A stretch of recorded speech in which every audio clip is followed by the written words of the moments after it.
Hello everyone, myself Rupinder from eco visioner. इस video के अंदर हम पढ़ेंगे चैप्टर नंबर 1 जो कि है financial statements of a company.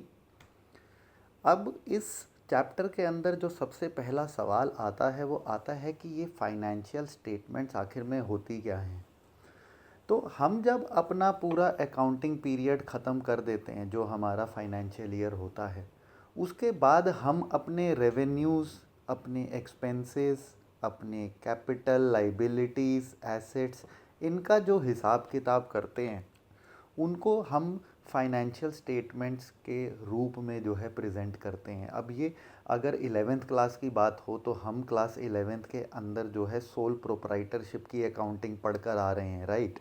Sole proprietorship की जब हम फाइनेंशियल स्टेटमेंट्स बनाते थे तो उसमें पहले हम ट्रेडिंग अकाउंट बनाते थे, उसके बाद हम प्रॉफिट एंड लॉस बनाते थे और फिर हम बैलेंस शीट बनाते थे। तो उसी तरीके से जब हम यहाँ क्लास 12th के अंदर कंपनीज़ की बात करेंगे तो कंपनीज़ के लिए हम जो है 2 फाइनेंशियल स्टेटमेंट्स मेनली जो है सबसे पहले बनाएंगे, जिसमें सबसे पहले हमारी बनेगी income statement which is just like profit and loss, जिसके अंदर हम अपने रेवेन्यू और एक्सपेंसेस का जो है हिसाब किताब करेंगे।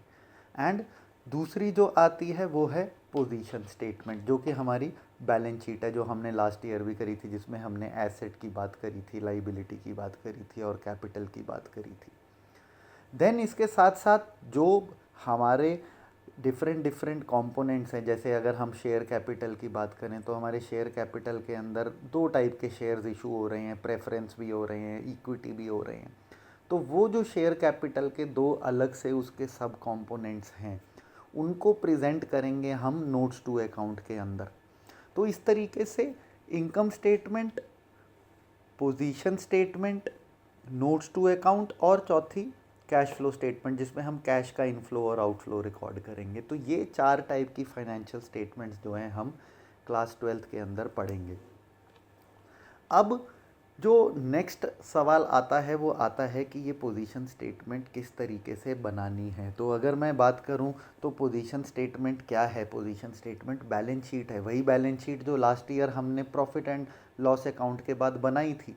सोल प्रोप्राइटरशिप के केस में हम क्या करते थे, एक टी शेप के अंदर यहाँ पे लेफ़्ट साइड पे लाइबिलिटी दिखाते थे, राइट साइड पे एसेट दिखाते थे, यहाँ पे कैपिटल दिखा देते थे। इस तरीके से ये बाद में दोनों टैली हो जाते थे। तो कुछ कुछ वैसे ही रहेगी कंपनीज़ के केस में भी, जैसे सोल प्रोप्राइटर के केस में थी, सिर्फ प्रेजेंटेशन चेंज हो जाएगा। अब ये टी शेप में नहीं बनेगी, अब ये जो है कुछ इस तरीके से बनेगी। तो यहाँ पे अगर आप देखो तो बैलेंस शीट जो है आपने टेबल के फॉर्म में बना दी। पहले आपने इक्विटी एंड लाइबिलिटीज़ यहाँ पर पहला हेड दे दिया, उसके बाद उसके सारे कंपोनेंट्स एक के बाद एक लिख दिए, और फिर दूसरा हेड आपने एसेट्स का बना दिया और उसके कंपोनेंट्स एक के बाद एक लिख दिए। तो ये सारा जो फॉर्मेट है ये हमारे को जो है schedule 3 part 1 of the companies act 2013 के अंदर जो है मिलेगा, और इसको एज इट इज़ हमने जो है एब्जॉर्ब करना है। हम कंपनीज एक्ट 1956 के बाद की जो अमेंडमेंट है 2013 की, उसके हिसाब से जो बैलेंस शीट का फॉर्मेट है हम वो अब एक बार डिस्कस करेंगे। तो जैसे मैंने कहा 2 ब्रॉड हेड्स के अंदर ये बैलेंस शीट चलेगी। सबसे पहले टॉप पे मैं लिखूंगा बैलेंस शीट ऑफ, सपोज़ मेरी फर्म का नाम एक्स है तो x limited, for the year ending, suppose मेरा 31 मार्च 2023 का ये साल ख़त्म होता है, तो यहाँ पे मैं अपना जो है दोनों ये स्टार्टिंग के बैलेंस शीट में ऊपर मेंशन कर दूंगा। उसके बाद मैं पहला कॉलम पर्टिकुलर्स का बनाऊंगा, दूसरा कॉलम होगा मेरा नोट नंबर का, क्योंकि यहाँ पर मैं नोट नंबर दूंगा जो मेरा फाइनली जाकर होगा नोट्स टू अकाउंट में शो। देन जो भी करेंट ईयर का डेटा है और उसके बाद जो भी प्रीवियस ईयर का डेटा है। तो इस तरीके से ये फॉर्मेट जो है बनेगा। अब इनके जब हेड्स की बात होती है तो मेनली 2 ब्रॉड हेड्स हैं, पहला इक्विटी एंड लाइबिलिटी और दूसरा एसेट। तो जैसे लास्ट ईयर भी 2 साइड्स होती थी, लेफ्ट साइड लाइबिलिटी थी, राइट साइड पर आपका एसेट था, तो बिल्कुल वैसे ही जो है यहाँ पे 2 ब्रॉड कैटेगरीज हैं। अब इक्विटी एंड लाइबिलिटीज़ के अंदर 4 मेजर हेड्स आएंगे, जिसके अंदर पहला हेड है शेयर होल्डर्स फंड। अब ये शेयर होल्डर्स फंड बेसिकली क्या है? शेयर होल्डर्स फंड जो हैं वो हमारा जो भी पूरे साल का एग्रीगेट है हमारे ओन्ड कैपिटल का, उसको हम शेयर होल्डर्स फंड बोलते हैं। लाइबिलिटीज़ के अंडर ये आएगा, इक्विटी एंड लाइबिलिटीज़ के अंडर आएगा। लाइबिलिटीज़ हमें ऑलरेडी पता है, हमने लास्ट ईयर पढ़ी थी, हमारी जो भी बाहर की पार्टीज़ को देनदारी है वो लाइबिलिटीज़ हो जाती हैं। इक्विटी जो है वो ओनर का स्टेक होता है कंपनी के अंदर, तो एक ओनर का क्या स्टेक है उसकी कंपनी में, that is known as equity. तो ये चीज़ जो है आप थोड़ा सा समझने की कोशिश करिएगा कि ये हेड्स बेसिकली क्या सिग्निफाई कर रहे हैं। तो जैसे मैंने कहा, शेयर होल्डर फंड जो हैं वो आपका एग्रीगेट ऑफ ओन्ड कैपिटल है कंपनी का। उसके बाद शेयर होल्डर्स फंड के अंदर आपके 3 सब हेड्स आते हैं, जिसमें पहला है शेयर कैपिटल। शेयर कैपिटल जैसे मैंने बताया कि आप प्रेफरेंस शेयर भी इशू करते हैं, आप इक्विटी शेयर भी इशू करते हैं, तो वो जो आपका कैपिटल वहाँ से जनरेट होता है उसको हम शेयर कैपिटल बोलते हैं। तो it comprises of equity share capital and preference share capital.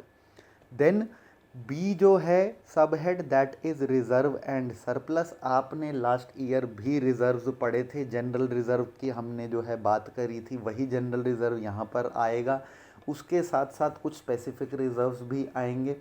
जैसे जब हम डिबेंचर्स का चैप्टर करेंगे तो डिबेंचर को जब हम रिडीम करेंगे, जब हम रीपे करेंगे, तो एक डिबेंचर रिडेम्पशन रिज़र्व उसके लिए क्रिएट किया जाएगा। जब हम शेयर्स फोरफीट करके री इशू करेंगे तो उसमें कैपिटल रिज़र्व हमारा जनरेट होगा। जब हम statement of profit and loss को बैलेंस करेंगे तो उसमें सरप्लस जनरेट होगा। तो ये सारे जो कंपोनेंट्स हैं ये आपके रिज़र्व एंड सरप्लस के अंदर जो हैं आएंगे। तो ये सारे याद रखिएगा कि कौन सा कंपोनेंट कहाँ आएगा, क्योंकि ये क्वेश्चन भी बोर्ड के अंदर आपके आ जाता है कि ये वाला कंपोनेंट कहाँ पे प्रेजेंट होगा। तो आपको ये पूरा format as it is sequence wise तो याद रखना ही है, with their headings, sub heads, फिर उसके आगे सब हेड, पर साथ साथ आपको ये भी याद रखना है कि किसके अंदर क्या कंपोनेंट आएगा। नेक्स्ट जो सब हेड आता है वो है money received against share warrants. अब ये शेयर वारंट्स क्या है, ये एक तरीके का एक्नॉलेजमेंट है।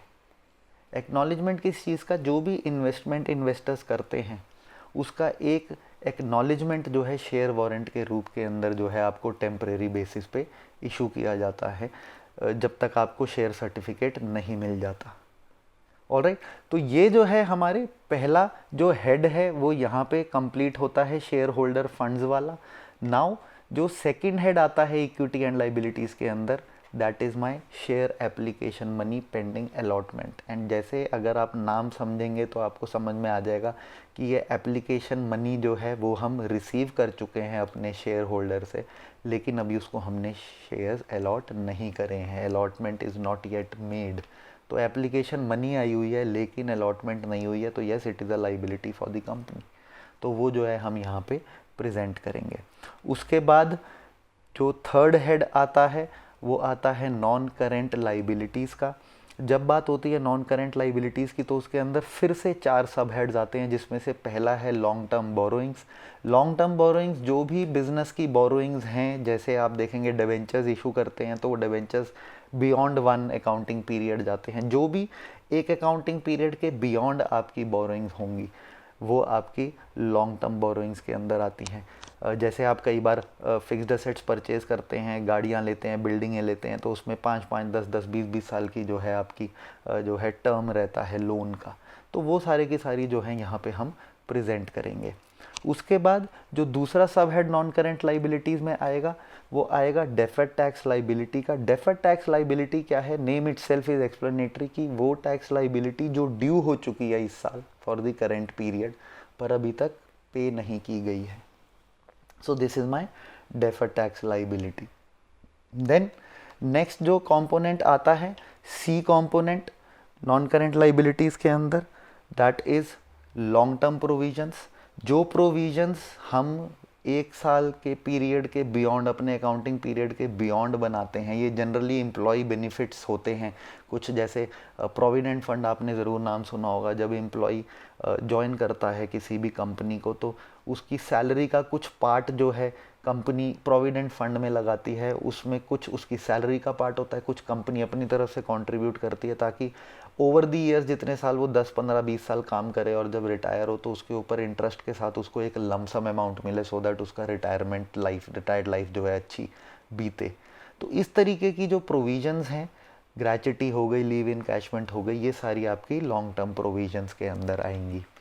देन जो नेक्स्ट कंपोनेंट, लास्ट कंपोनेंट जो आता है वो आपका आता है अदर लॉन्ग टर्म लाइबिलिटीज़। तो जो और भी लाइबिलिटीज़ हैं लॉन्ग टर्म की जो बियॉन्ड 1 ईयर जाती हैं, वो सारी की सारी आपकी इस हेड के अंदर जो हैं आ जाएंगी, अदर नॉन करेंट लाइबिलिटीज़ के अंदर। तो आपके बैलेंस शीट के जो हैं लास्ट हेड के ऊपर आते हैं इक्विटी एंड लाइबिलिटीज़ के, which is 4th number current liabilities. And you already know, you have studied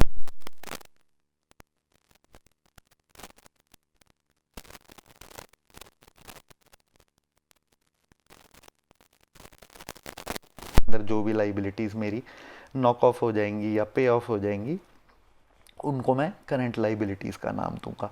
उसके अंदर जो है पहला हेड जो है वो ट्रेड पेबल आता है। ये भी हमने पढ़ा हुआ है ट्रेड पेबल 11th क्लास के अंदर। Trade payable is basically my creditors plus bills payable.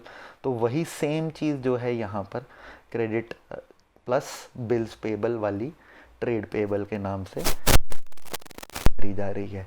उसके बाद जो नेक्स्ट कंपोनेंट इसके अंदर आएगा करंट लाइबिलिटीज़ में, वो है शॉर्ट टर्म बोरोइंग्स। जो भी लोन्स लिए हुए हैं हमने बैंक से, जो 12 महीने के अंदर अंदर हमने पे कर देने हैं, लोन्स टेकन फ्रॉम बैंक्स या other financial institution for a short period. Short period is basically with in 1 accounting period. वो 12 महीने के अंदर अंदर जो है आपकी वो लाइबिलिटी जो है पे हो जाएगी।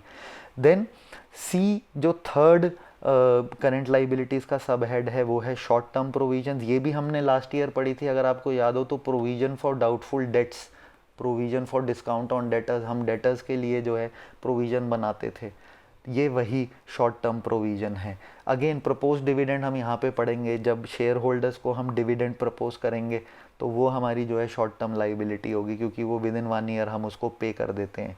तो इसके बाद जो लास्ट आता है 4th सब head, that is my other current liabilities. इसके बियॉन्ड जो भी लाइबिलिटीज़ मेरी 1 साल के अंदर जो क्लोज हो रही हैं, जैसे अगर कोई इनकम टैक्स मैंने जो अभी ड्यू हो गया है लेकिन पे नहीं किया, या कोई आउटस्टैंडिंग एक्सपेंसेस हो गए, या कुछ एडवांस इनकम जो मैंने ले रखी है एडवांस में अपने क्लाइंट से, वो सारी की सारी जो हैं इसके अंदर आ जाएंगी अदर करेंट लाइबिलिटीज़ में। तो मोटा मोटा अगर देखें तो इक्विटी एंड लाइबिलिटीज़ के अंदर 4 जो हैं हमारे मेन कंपोनेंट्स रहते हैं। Share holders fund, share application money, non current liabilities and current liabilities, और फिर उनके अंदर अलग अलग सब हेड्स हैं। आई होप समझ में आया होगा। मैंने जो भी कोशिश करी है अपनी तरफ से आपको समझाने की। अब ये तो हुई लाइबिलिटीज़ वाली साइड, इक्विटी एंड लाइबिलिटीज़ वाली साइड। अब मैं चलता हूँ दूसरी साइड। तो यानी कि अगर आप देखो तो 11th के नज़र से तो ये वाली साइड मैंने जो है कंप्लीट कर दी। अब मेरी ये वाली साइड जो है पेंडिंग है, which is my asset side. तो वो एसेट्स जो है मेरे इस तरीके से प्रेजेंट होंगे। एसेट्स के अंदर मैं 2 मेन हेड्स जो है दूंगा, पहला नॉन करेंट एसेट्स, दूसरा करेंट एसेट्स। तो यहाँ पे कंपैरेटिवली लाइबिलिटी से हेड्स, मेन हेड्स जरूर कम है, लेकिन सब हेड के सब हेड आगे जो है निकलते जाएंगे। जैसे नॉन करेंट एसेट की जब हम बात करते हैं तो ऑलरेडी आपको पता है कि जो भी एसेट्स मोर देन 1 ईयर आपके पास रहेंगे, जैसे बिल्डिंग हो गई, मोटर कार हो गई, इस तरीके की जो करेंट एसेट्स होते हैं, नॉन करेंट एसेट्स जो होते हैं, उनके बारे में यहाँ पर बात होगी। और उसके अंदर जो है जब हम फिक्स्ड एसेट्स की बात करेंगे, जो कि नेक्स्ट उसका सब हेड है, उसके अंदर हम 2 कंपोनेंट्स देख रहे हैं, इनटैंजिबल और टैंजिबल। टैंजिबल फिक्स्ड एसेट्स आपने ऑलरेडी पढ़ा हुआ है, जो भी चीज़ हम छू सकते हैं दैट इज़ टैंजिबल। तो बिल्डिंग जैसी चीज़ें यहाँ पर आ जाएंगी, मोटर कार जैसी यहाँ आ जाएंगी। इनटैंजिबल फिक्स्ड एसेट्स वो एसेट्स जिनको हम छू नहीं सकते हैं। अगर याद हो तो हमने गुडविल की बात करी थी, दैट वाज कॉपीराइट थे, ट्रेडमार्क थे, ये कुछ इनटैंजिबल एसेट्स हमने ऑलरेडी पढ़े थे। तो टैंजिबल इनटैंजिबल एसेट्स क्या हैं?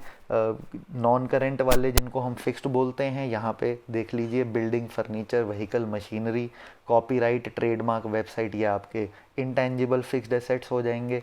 उसके बाद जो है नेक्स्ट जो आपका कंपोनेंट आता है वो आता है कैपिटल वर्क इन प्रोग्रेस। जो भी आपका अभी जो प्रोसेस चल रहा है, जो भी आपकी कॉस्ट्स जो हैं एक फिक्स्ड एसेट को बनाने के अंदर जो है अंडर कंस्ट्रक्शन या वर्क इन प्रोग्रेस जिसको बोला जाता है, वो जो है सारी की सारी आपकी कैपिटल वर्क इन प्रोग्रेस के अंदर आएंगी। यहाँ पर जो है cost incurred on a fixed asset which is under construction at the balance sheet date, ये अभी वर्क इन प्रोग्रेस है, अभी कंप्लीट नहीं हुआ है।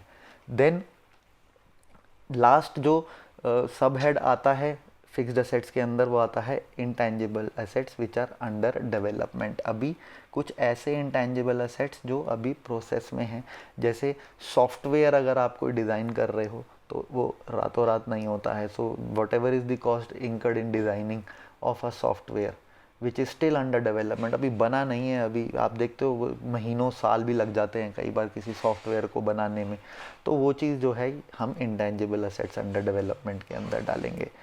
अब जब हम बात करेंगे अपने दूसरी सब हेड की, तो वो है हमारा नॉन करेंट इन्वेस्टमेंट्स। और नॉन करेंट इन्वेस्टमेंट्स हमारी वो इन्वेस्टमेंट्स हैं जो हमने एक अकाउंटिंग पीरियड से ज़्यादा टाइम के लिए कर रखी हैं, value of which is not realised within a period of 1 year. तो ये हमारी लॉन्ग टर्म जो नॉन करेंट इन्वेस्टमेंट्स कहलाई जाएंगी। उसके बाद जो नेक्स्ट सब हेड आता है नॉन करेंट एसेट्स के अंदर, वो है हमारे डेफर्ड टैक्स एसेट्स।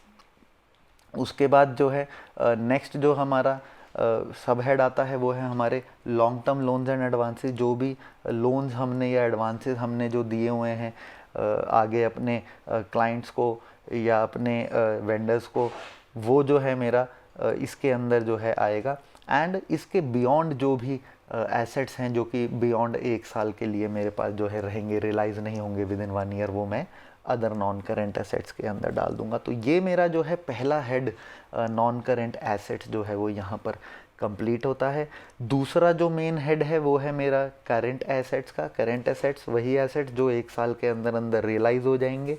तो इसके अंदर सबसे पहले ट्रेड रिसीवेबल आता है, जो हमने लास्ट ईयर भी पढ़ा था, which is basically your debtor plus bill receivable, या आपने 11th के अंदर भी पढ़ा हुआ है, तो it is basically sundry debtors plus bill receivable.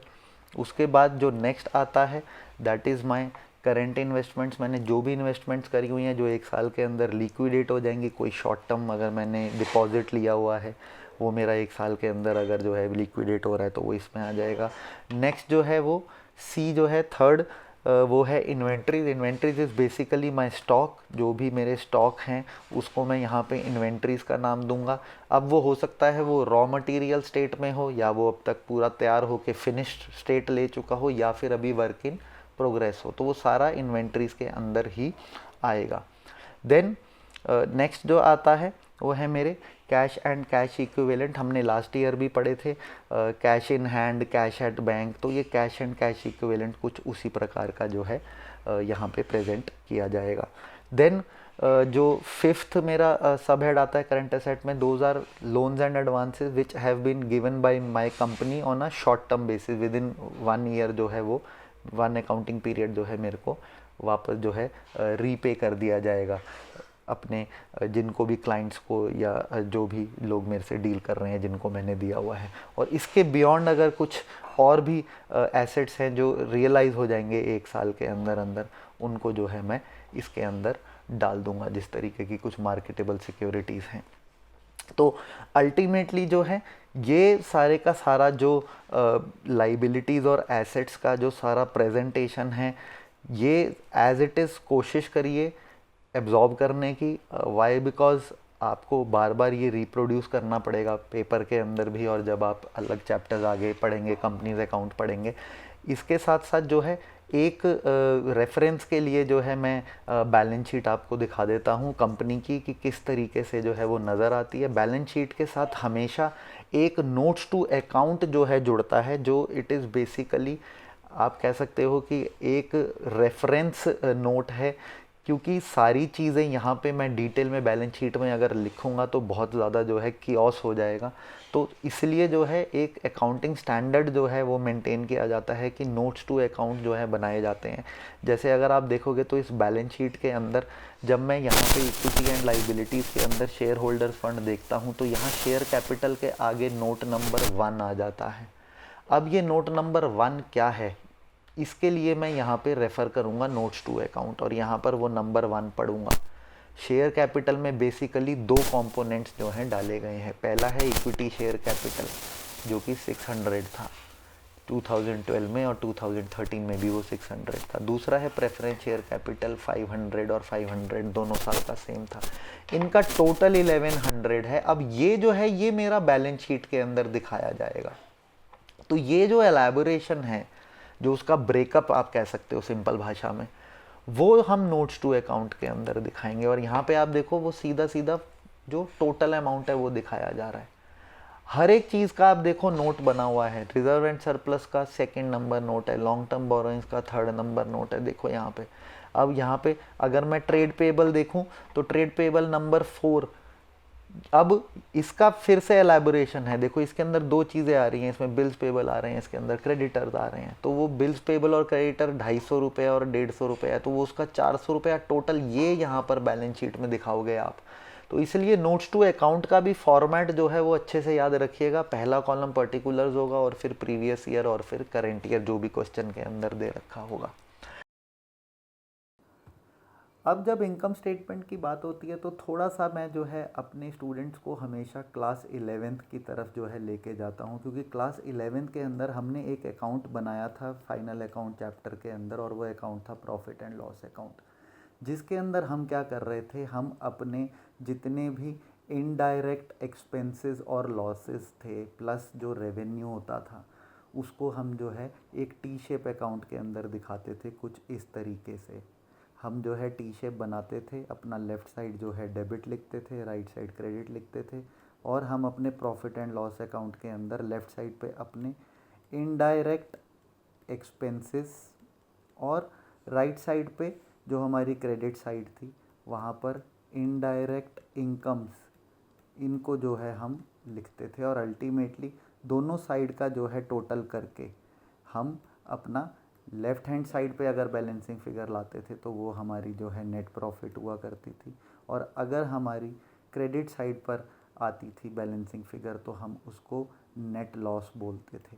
तो बिल्कुल वही चीज़ है जो हमने टी शेप में लास्ट ईयर करी थी, वो हमने सोल प्रोप्राइटरशिप की करी थी।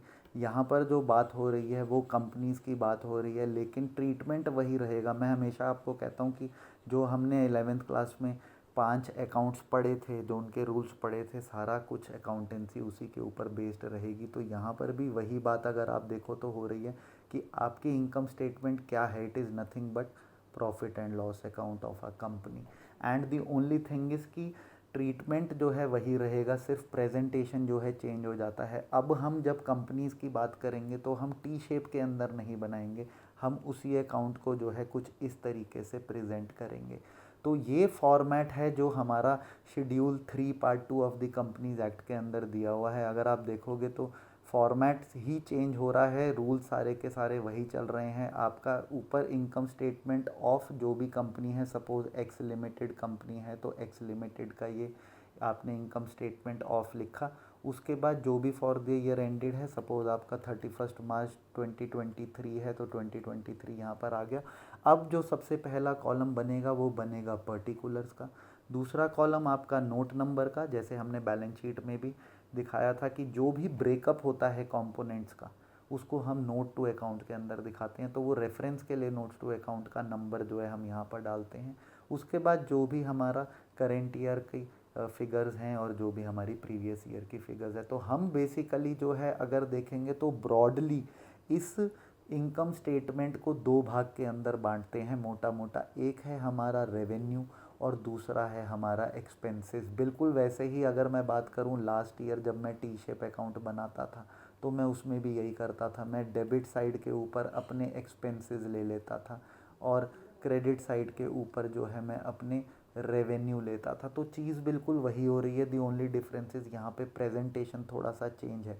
और जब प्रेजेंटेशन चेंज है तो मैंने यहाँ पर जो है टोटल 6 हेड्स जो हैं दिखाने हैं। अगर आप देखो तो ये 1 2 3 4 5 एंड 6 टोटल 6 हेड्स जो हैं आएंगे, जिसके अंदर पहला हेड जो है वो आपका रेवेन्यू फ्रॉम ऑपरेशंस है। रेवेन्यू फ्रॉम ऑपरेशंस बेसिकली जो हैं वो आपकी सेल्स हैं जो आपने लास्ट ईयर भी ट्रेडिंग अकाउंट के अंदर करी थी, तो सिर्फ नाम जो है चेंज हो रहा है। आप देखोगे तो नेचर वही है बिजनेस की, दी ओनली थिंग इज़ अब कंपनीज़ की अकाउंटिंग हो रही है तो हमें एज़ पर शेड्यूल 3 पार्ट 2 जो है कंपनीज एक्ट 2013 का फॉलो करना पड़ रहा है। तो ये 6 आइटम्स, और अगर आप देखोगे तो एक्सपेंसेस के अंदर उसने जो है 7 अलग से आइटम जो है यहाँ पर दिए हुए हैं। तो ये क्या आइटम्स हैं, ये कंपोनेंट्स क्या हैं, एक एक करके इन कंपोनेंट को समझना स्टार्ट करते हैं। तो जैसे सबसे पहले कंपोनेंट की बात हुई रेवेन्यू फ्रॉम ऑपरेशन, तो जैसे मैंने कहा वो बेसिकली आपकी सेल है। और सेल्स में से जो है आप लास्ट ईयर भी अगर देखेंगे तो ग्रॉस प्रॉफिट निकाला करते थे, तो वही चीज़ यहाँ पर वो बता रहा है कि commonly it is known as sales and it is the base of for the calculation of gross profit. Gross profit क्या है, आपकी सेल्स में से जब आपकी कॉस्ट निकल जाती है। रेवेन्यू फ्रॉम ऑपरेशंस क्या है, ये आपका सेल्स है। तो आपकी सेल्स में से जब आपने अपनी कॉस्ट निकाल ली तो वो आपका ग्रॉस प्रॉफिट आ गया। ऑलराइट, तो ये पहला आपका कंपोनेंट हुआ। अब जो दूसरा कंपोनेंट आता है वो आता है अदर इनकम्स। हर बिजनेस की आपके ऑपरेशनल बिजनेस में से इनकम के अलावा कुछ और इनकम्स भी होती हैं जिनको इनकम फ्रॉम अदर सोर्सेज भी बोला जाता है। तो वो हम यहाँ पर जो है अदर इनकम्स हेड के अंदर जो है दिखाएंगे। तो ये जो सेकंड कंपोनेंट है उसके अंदर आप अदर इनकम्स जो दिखाएंगे वो कुछ आपने लास्ट ईयर भी पढ़ी थी, जैसे आपके नॉन करेंट असेट्स, पुराने एसेट्स होते हैं, आपने अगर वो बेच दिए। जैसे मैंने एक बिल्डिंग ली थी आज से 10 साल पहले और आज वो मैंने 10 लाख प्रॉफिट पे बेची, तो वो मेरी अदर इनकम हो गई है, क्योंकि मेरा काम जो है वो बिल्डिंग बेचने का नहीं है। तो वो जो है आपकी इनकम फ्रॉम अदर सोर्सेज हो गई है। उसी तरीके से जब हम पार्टनरशिप पढ़ेंगे तो उसके अंदर हम रीवैल्यूएशन अकाउंट बनाएंगे। हम जो है अपने एसेट्स का, लाइबिलिटीज़ का रीवैल्यूएशन करेंगे साल के एंड में, तो उससे जो भी प्रॉफिट होगा उसको हम इसके अंदर अदर इनकम में दिखाएंगे। जो भी हमने लोन दे रखे हैं अपने क्लाइंट्स को, उसका जो भी इंटरेस्ट आएगा, जिसको हम इंटरेस्ट चार्ज फ्रॉम कस्टमर्स बोलते हैं, अगेन वो हमारा अदर इनकम्स के अंदर आ जाएगा। तो इस तरीके से जो हैं ये आपके कुछ कंपोनेंट्स हैं, एग्जांपल्स हैं जो अदर इनकम्स के अंदर आएंगे। मैं फिर से एक बार कहूँगा कि ये जितने एग्जांपल्स हैं इनको थरोली देखिए जो आपकी बुक के अंदर है, क्योंकि इसके ऊपर आपको जो है थ्योरेटिकल क्वेश्चन जो है आता है। चलें जी, अब जो तीसरा यहाँ पर कंपोनेंट है वो बेसिकली टोटल है 1+2 का। तो इन दोनों का टोटल जो है वो हम यहाँ पर कर लेते हैं। तो तीसरा टोटल रेवेन्यू हो जाएगा। चौथा जो है वो आपका एक्सपेंसेस आता है। अगर आप देखो तो आपकी ये वाली जो साइड थी वो आपने अभी कंप्लीट कर ली, अब आप इस साइड की तरफ चल रहे हैं। तो एक्सपेंसेस के अंदर टोटल 7 कंपोनेंट्स हैं, जिसके अंदर पहला जो है वो कॉस्ट ऑफ मटेरियल कंज्यूम्ड है। और अगर आप याद करो तो क्लास 11th के अंदर मैंने एक फार्मूला जो है पढ़ाया था आप लोगों को, और वो फार्मूला था कि opening stock plus purchases minus closing stock, और वो कॉस्ट ऑफ गुड्स सोल्ड का नाम हमने वहाँ पर दिया था। तो वही चीज़ है बेटा, ये आपके कॉस्ट ऑफ मटेरियल कंज्यूम्ड वही चीज़ है, कुछ ज़्यादा डिफरेंस नहीं है। आपकी ओपनिंग इन्वेंट्री, यहाँ स्टॉक को हम इन्वेंट्री बोल देंगे, प्लस जो भी आपने परचेजेस ड्यूरिंग द ईयर करी है और उसमें से आप क्लोजिंग इन्वेंट्री को माइनस कर दोगे तो आपका कॉस्ट ऑफ मटेरियल कंज्यूम्ड निकल आएगा। आई होप ये चीज़ आपको क्लियर हुई। अब जो दूसरा कंपोनेंट आता है एक्सपेंसेस के अंदर वो आता है purchases of stock in trade. अब स्टॉक इन ट्रेड बेसिकली क्या है, स्टॉक इन ट्रेड आपकी परचेजेस हैं, purchases of finished goods of the company. ये जो है आपका purchase of stock in trade है। आप अपने बिजनेस के लिए जो भी स्टॉक खरीद रहे हैं, जो भी गुड्स खरीद रहे हैं फिनिश्ड गुड्स, उसको हम purchase of stock in trade का नाम देते हैं। बिल्कुल सिंपल सिंपल से कॉन्सेप्ट है, बस नाम थोड़े से टेक्निकल हैं, ज़्यादा कुछ आपको मुश्किल होगी नहीं अगर आप ध्यान से इसको पढ़ेंगे तो। और कोशिश करो हमेशा कि रिलेट करो जो आपने लास्ट ईयर 11th के अंदर पढ़ा था, जब हम फाइनेंशियल अकाउंट, फाइनल अकाउंट वाला जब हम चैप्टर कर रहे थे। तो ठीक है जी। तो अब इसके बाद जो आपका नेक्स्ट आता है वो आता है चेंज इन इन्वेंट्रीज। अब इन्वेंट्रीज का चेंज क्या है, साल के शुरू में ओपनिंग और क्लोजिंग ऑफ द ईयर आपकी इन्वेंट्रीज का स्टॉक चेंज होता रहता है। इन्वेंट्रीज आपकी 3 पैटर्न्स के अंदर मिलेंगी, 3 टाइप की मिलेंगी। एक जो आपकी बिल्कुल तैयार हैं जिसको हम फिनिश्ड गुड्स बोलते हैं, एक जो अभी वर्क इन प्रोग्रेस है, अभी कंप्लीट नहीं हुआ काम, अभी चल रहा है, और एक जो आपका स्टॉक इन ट्रेड है जो आपने थ्रू आउट द ईयर जो है फिनिश्ड गुड्स खरीदे हैं।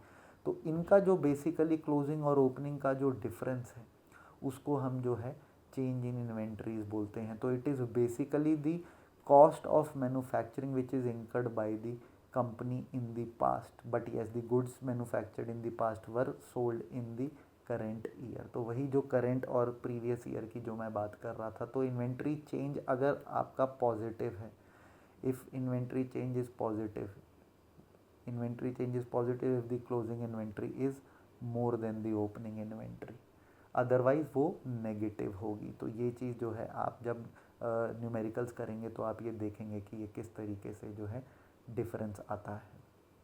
ठीक है जी।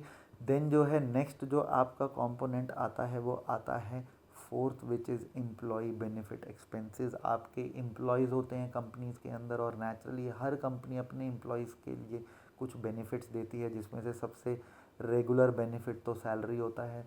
आप प्रोविडेंट फंड के अंदर जो है इन्वेस्ट करते हो, कुछ पार्ट आप इन्वेस्ट करते हो, कुछ आपका एम्प्लॉय इन्वेस्ट करता है, so that over the year जब तक वो रिटायर हो तो उस प्रोविडेंट फंड वाले अमाउंट पे इंटरेस्ट के साथ एक लमसम अमाउंट आ जाए, सो दैट उसका रिटायरमेंट जो है, उसका जो पोस्ट रिटायर्ड लाइफ है वो अच्छे से जो है चल सके। और इसके साथ साथ और बहुत सारे डिफरेंट टाइप के वेलफेयर एक्सपेंसेस जो एम्प्लॉयज़ के लिए कंपनी करती है, उसको हम एम्प्लॉय बेनिफिट एक्सपेंसेस के हेड के अंदर जो है दिखाएंगे।